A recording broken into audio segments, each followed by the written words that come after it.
Welcome back to CCMS3's continuing series, Your Success is Our Success. Today we will answer the question, why have a corporate communications plan? In our last installment, we established that proactive customer service operations involve more than just a customer service department. It involves everyone from the top executive across departments to the frontline customer service people. Interdepartmental communication is a key component to the success of any customer service program. Everyone who comes to work has a customer service obligation. This means what they do has an effect on the customer, whether they realize it or not. The end result being, everyone who comes to work will come to value and respect the person spending money on your products, your customer. The customer begins to feel that you value their business and care about them as individuals. And you're helping your employees realize they are an important part of the organization. Corporate communication planning begins now. Getting every department involved will not be easy. To be effective, there has to be a total buy-in to the common voice concept from CEO down the ladder.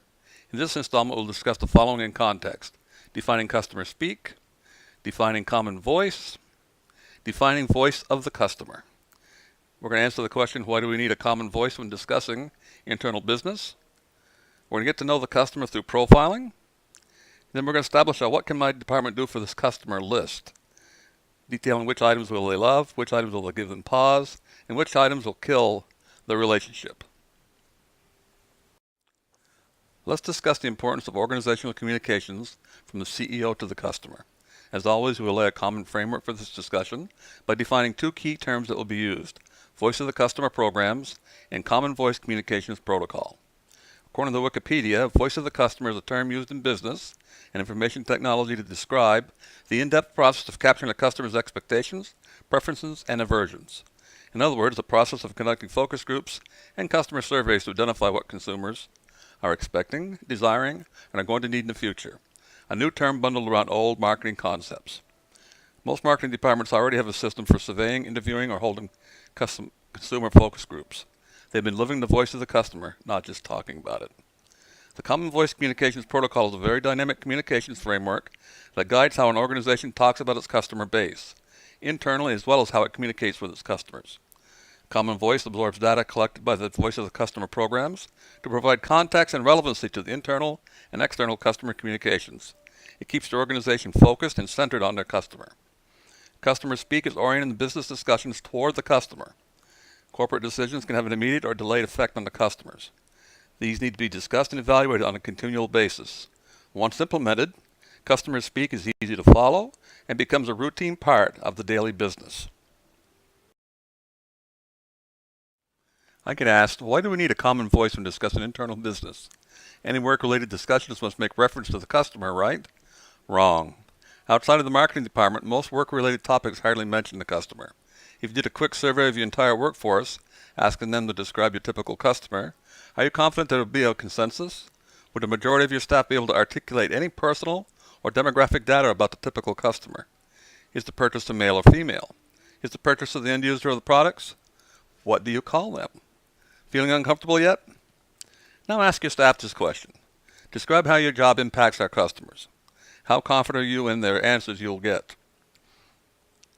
This is the very heart of the common voice concept of organizational communications. Focus on the customer. Without this type of focus, your staff will concentrate more on getting the immediate tasks done to keep the boss happy, rather than in support of the corporate goal of encouraging customers to be long-term, loyal purchasers. This is where the money is. Let's get a group of hikers together. Give each hiker a different description of the same destination. What should happen? A bunch of individuals making their own way, or even worse, what if some of them interpret the instructions totally wrong? They could get the organization into a problem area. Now give them all the same destination and tools to get there. I bet they'll all arrive at the same endpoint. Why? Because they're working towards the same common goal.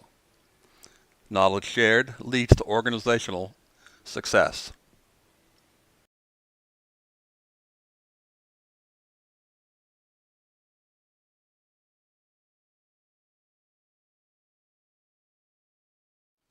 Moving toward a common voice.